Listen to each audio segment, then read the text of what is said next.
காதலிக்க ஆசை சீரியல்ல அடுத்து வர எபிசோட்ல என்ன மாதிரியான ட்விஸ்ட் எல்லாம் இருக்க போகுதுங்கிறத இந்த வீடியோல பார்க்கலாம். அண்ணாமலை ஃபீல் பண்ணி பேசுறாங்க. நான் இந்த வீட்லலாம் இந்த அளவுக்கு சந்தோஷமா இருப்பேனான்னு நான் நினைச்சு கூட பார்த்ததே கிடையாது. என்னை கவலை மறக்க வைக்கிறதுக்காக நீங்க எல்லாரும் சேர்ந்து எந்த மாதிரியான எஃபெக்ட் எல்லாம் எடுக்கிறீங்க. ஆனா அந்த மாதிரி எல்லாம் உங்களை நான் ஒரு நாளும் பார்த்ததே இல்லையேன்னு சொல்லிட்டு அண்ணாமலை ஃபீல் பண்ணி பேச, உடனே அதுக்கு நம்ம மீனாவுடைய அம்மா சந்திரா சொல்றாங்க, என்னென்ன இப்படி எல்லாம் பேசுறீங்க? இதுவும் உங்களுடைய வீடு தான். உங்களுடைய வீடை நினைச்சு நீங்க ஏன் வருத்தப்பட்டு ஃபீல் பண்ணிட்டு இருக்கீங்கன்னு சொல்லிட்டுலாம் ரொம்பவே வருத்தமா பேசிட்டெல்லாம் இருக்காங்க. உடனே அண்ணாமலை கண் கலங்கி போறாங்க. இப்போ உடனே நம்ம முத்து அப்பா, எதை நினைச்சு நீங்க வருத்தப்படாதீங்க. உங்க புள்ள நான் இருக்கேன்ல, எதுக்குமே நீங்க வருத்தப்பட்டுட்டெல்லாம் இருக்காதீங்க. எப்படியாவது நம்ம வீட்டை நம்ம பேருக்கு நான் மாத்தியே தீருவேன். நம்ம வீடு கூடிய சீக்கிரம் நம்ம கைக்கு வரும். நீங்க இதை நினைச்செல்லாம் வருத்தப்பட்டுட்டெல்லாம் இருக்காதீங்க. கண்டிப்பா எல்லாமே நல்லதா நடக்கும், நம்புங்கப்பான்னு சொல்லிட்டு இப்ப அண்ணாமலையை சமாதானப்படுத்துறாங்க. இதை கேட்ட அண்ணாமலையும் சந்தோஷப்பட்டுட்டு இருக்காங்க. அடுத்த ட்ராக்கா பாத்தீங்கன்னா நம்ம விஜயாவை தான் காட்டுறாங்க. விஜயா ரொம்பவே பெரிய ரூமா இருக்கு. இருந்தாலுமே அது விஜயாவுக்கு கம்ஃபர்டபுளாவே இல்லை. இந்த பக்கம் அந்த பக்கம் சுத்தி எங்கேயும் எல்லாமே பாக்குறாங்க. விஜயாவுக்கு ஒரு மாதிரி அனீசியா இருக்கு. வெளியே பாக்குறாங்க, யாருமே அவ்வளோ பெரிய வீட்டுல ஒருத்தர் கூட இல்லை. விஜயாவும் சரி திரும்ப உள்ள போகலான்னு பார்க்கும்போது ஸ்ருதியோட அம்மா வராங்க. அவங்க வாங்க சம்மந்தி, வாங்க உட்காருங்க, சாப்பிடலாம் வாங்கன்னு சொல்லிட்டு கூப்பிடுறாங்க. உடனே ஸ்ருதியோட அம்மாவை கூட்டிட்டு அங்கிருந்து கிளம்பி போறாங்க. கிளம்பி போனது உட்காருங்க சம்மந்தி, சாப்பிடுங்கன்னு சொல்லிட்டு சாப்பாடெல்லாம் கொடுக்குறாங்க. அது பார்த்தா ரொம்பவே அரிசி எல்லாமே கொட்டு கொட்டியா இருக்கு. இதை பார்த்ததும் நம்ம விஜயாவுக்கு பயங்கரமா ஷாக் ஆகுது. என்ன இது, சாப்பாடு இப்படி இருக்கேன்னு சொல்லிட்டு கேக்குறாங்க. என்ன சம்பந்தி, ஏன் சாப்பாட்டுக்கு என்ன, சாப்பாடு நல்லா தானே இருக்கு, இதுதான் உடம்புக்கு ஹெல்த்தி, நாங்க எல்லாரும் இதை தான் சாப்பிடுவோம், சாப்பிடுங்க சம்பந்தின்னு சொல்றாங்க. இல்ல, பொன்னி அரிசி பார்க்கவே அப்படி பார்க்க பால் மாதிரி இருக்கும், அதை சாப்பிட்டாதான் எனக்கு பிடிக்கும், இதெல்லாம் எனக்கு பிடிக்காது, இது ஒரு கைப்பிடி எடுத்தாவே 1 கிலோ இருக்க மாதிரி இருக்கு, இது எப்படி நான் சாப்பிட்றது, இது எல்லாம் என்னால சாப்பிடவே முடியாதுன்னு சொல்லிட்டுலாம் இருக்காங்க. ரவி அம்மா, முதல்ல எனக்கும் கஷ்டமா தான் இருந்தது, பழகிடுச்சு. இப்ப நாங்க ரெஸ்டாரண்ட்ல கூட இது ஒரு ரெசிபியா நாங்க செஞ்சுட்டு இருக்கோம், நல்லதான் இருக்கும், சாப்பிடுங்கன்னு சொல்றாங்க. உடனே ஸ்ருதி ஆன்ட்டி, நீங்க எதுக்காக இவ்வளவு வரி பண்றீங்க, மீன் இருக்குல்ல, இந்த மீனை இந்த சாதத்தோட வச்சு சாப்பிடுங்க, அவ்வளோ டேஸ்டா இருக்கும் நல்லா சொல்றாங்க.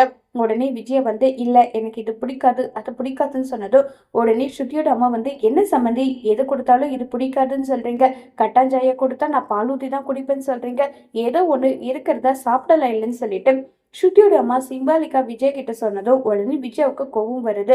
ஏண்டி, உன் வீட்டுல நான் இருக்கேன்றதுக்காக வீட்டுல இருக்கிறது என்ன கொடுத்தாலும் அதை சாப்பிடுன்ற மாதிரி சொல்றியான்னு சொல்லிட்டு விஜய் கோவப்பட, ஆண்டி இன்னாங்க இன்னும் கொஞ்சம் சாப்பிடுங்கன்றாங்க. இல்ல இல்ல, எனக்கு இதுவே போதும்னு சொல்லிட்டு விஜய் அதையும் சாப்பிடாம தான் ரொம்பவே வருத்தப்பட்டுட்டும் ஃபீல் பண்ணிட்டும் இருக்காங்க. விஜயாவுக்கு கொஞ்சம் கூட அந்த இடத்துல இருக்கிறது, அங்க நடந்துக்கிறது, இது எதுவுமே பிடிக்காம விஜய் ரொம்பவே அனீசியா இருக்காங்க. இதை நினைச்சு ரொம்பவே வருத்தத்துல விஜய் இருக்காங்க. அடுத்ததா நம்ம முத்துவை காட்டுறாங்க. முத்து பாத்தீங்கன்னா அண்ணாமலை ரொம்பவே நல்லா தூங்கிட்டு இருக்காங்க.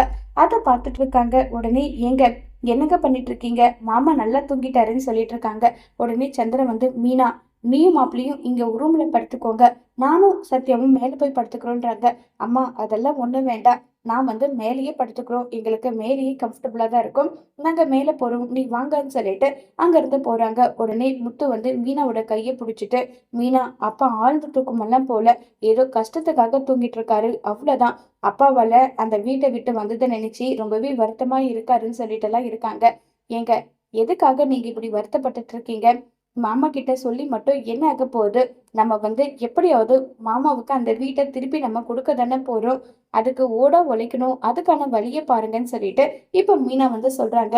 அம்மாவும் நம்ம கூடவே வந்திருந்தா ரொம்பவே நல்லா இருந்திருக்கும், அம்மா அந்த சேர்ல கெத்தா மருமக மகன் சொல்லிட்டு என் வீடுன்னு சொல்லி அவ்வளவு கெத்தா உட்காருவாங்க. ஆனா இப்ப அம்மா அங்க போயிட்டு ஸ்ருதியோட வீட்டுல எப்படி இருக்கும்னு தெரியல. ஸ்ருதி நல்ல பொண்ணுதான், அவளெல்லாம் நான் குறையே சொல்ல மாட்டேன், ஆனா ஸ்ருதியோட அம்மா அப்பா அப்படி கிடையாது இல்ல, எவ்வளவு கஷ்டப்படுறாங்களோ அம்மான்னு சொல்லிட்டு முத்து சொல்றாங்க.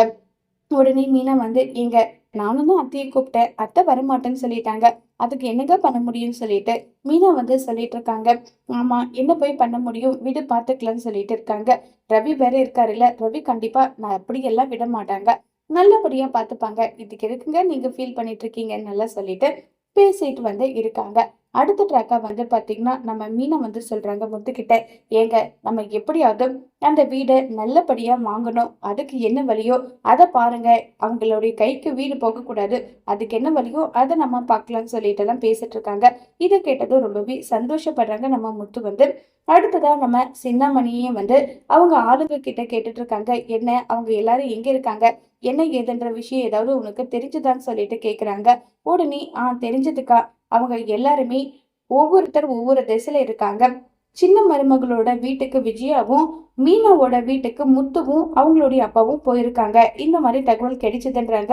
அப்படின்னா ஒவ்வொருத்தர் ஒவ்வொரு திசைய போயிட்டாங்க, இதுதானே எனக்கு வேணும்னு சொல்லிட்டு சின்னமணி ரொம்ப சந்தோஷமா இருக்கும்போது உடனே அந்த இடத்துக்கு வராங்க. யாருன்னு பாத்தீங்கன்னா ரோகிணி. ஆன்டி ஆன்டின்னு சொல்லிட்டு வராங்க. வா ரோகிணி, எப்படி இருக்க?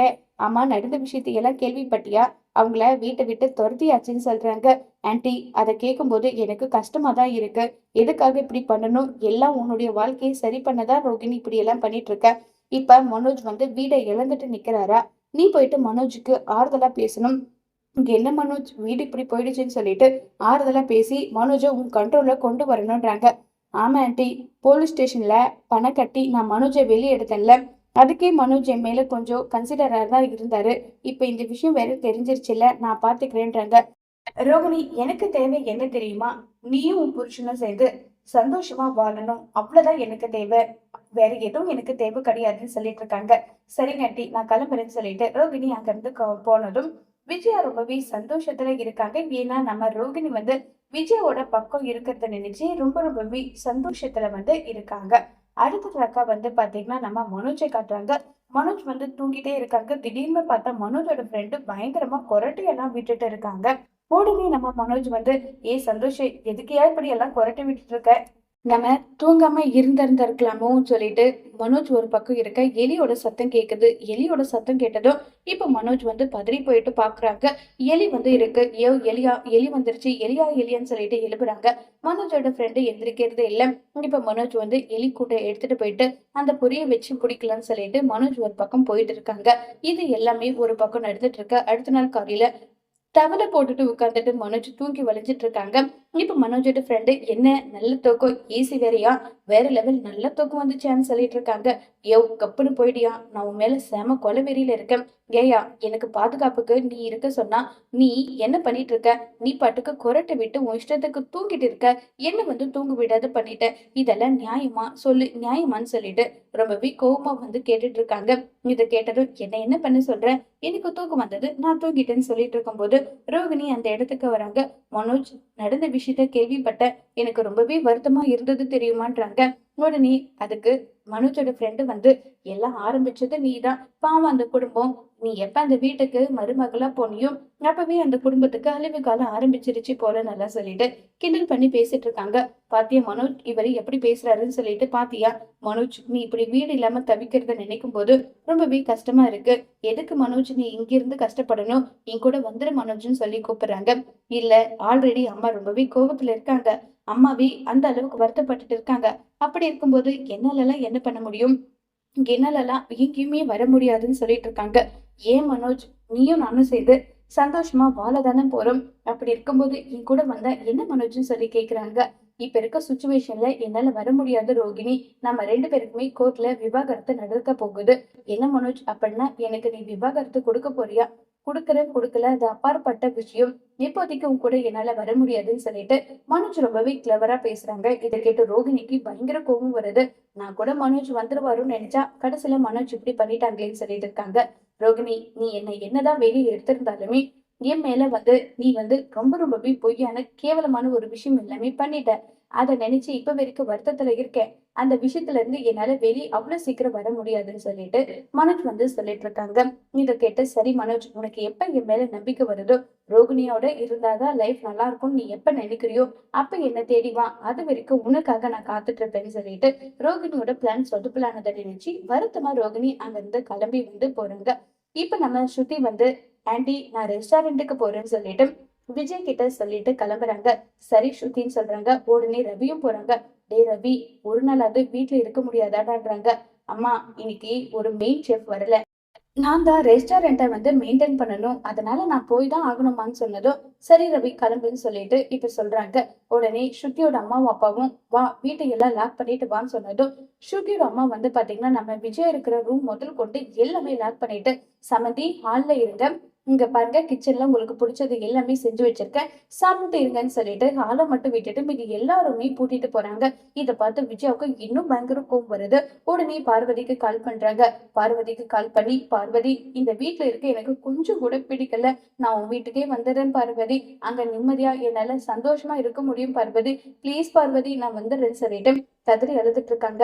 "இங்க பாரு விஜயா, நீ வர்றதுக்கு எப்பவுமே நான் தடையா இருக்க மாட்டேன். ஆனா நீ வரதா இருந்தா நீ மட்டும் தனியா வரக்கூடாது. உன்னுடைய புருஷனோட நீ வா. இல்லன்னா உன் புருஷன் எங்க இருக்காரோ அங்கிருந்து இருந்தாதான் உனக்கான மரியாதைன்னு" சொல்லிட்டு இருக்காங்க.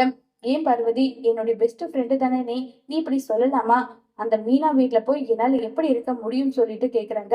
"அது குருவி கூடு மாதிரி இருக்கு. கால வச்சா வைக்கிறதுக்கு இடம் இருக்காது. அந்த வீட்ல என்னால எப்படி இருக்க முடியும்னு" சொல்லிட்டு விஜயா வந்து கேட்க, "இங்க பார், பங்களா மாதிரி ஒரு இடத்துல தான் நீ இருக்க. உன்னால நிம்மதியா சந்தோஷமா இருக்க முடியுதா? இல்ல அதே அந்த வீட்ல போய் பாரு. நிம்மதியே சந்தோஷம் எப்படி இருக்குன்னு சொல்லிட்டு அதுல புரிஞ்சுப்ப உன்னுடைய வாழ்க்கை பாடத்தைன்னு" சொல்லிட்டு பார்வதி போனை கட் பண்ணிடுறாங்க. இவனுக்கு எவ்வளவு கொழுப்பு இருக்கணும். என்ன வர வேண்டாம்னு சொல்லிட்டேன். போயும் போயும் அந்த ஒண்ணுத்துக்கும் உதவாத மீனாவோட வீட்ல நான் போய் இருக்கணுமா? என்னால எப்படி இருக்க முடியும்னு சொல்லிட்டு பசி வேற வயித்த கிள்ளுது. நான் எப்படி எல்லாம் சாப்பிட்டுட்டு இருந்தேன். மீனாவ அப்படி ஒரு குறை சொல்லி அப்படி சாப்பிட்டுட்டு இருந்தேன். இப்ப ஒவ்வொரு வேளை பருக்கைக்கும் நான் ஏங்கி போற நிலைமை ஆயிடுச்சு. எல்லாத்துக்கும் காரணம் அந்த சிந்தாமணியை நான் சும்மாவே விட மாட்டேன்னு சொல்லிட்டு சிந்தாமணி மேல பயங்கர கோபத்துல வந்து இருக்காங்க. இப்ப சரி, நம்ம மனோஜோட ஷோரூமுக்காவது போகலான்னு சொல்லிட்டு விஜயா போறாங்க. அங்க போனா நம்ம மனோஜ் வந்து தூங்கி வளைஞ்சிட்டு இருக்காங்க. "டேய் மனோஜ், என்னடா பண்ணிட்டு இருக்க? ஷோரூம்ல என்னடா பண்ணிட்டு இருக்கேன்றாங்க." "அம்மா, உனக்கு என்னம்மா? நல்லா ஸ்ருதியோட வீடு நல்லா பெரிய வீடா இருக்கும். அங்க போயிட்டு நீ வந்து சந்தோஷமா இருப்ப.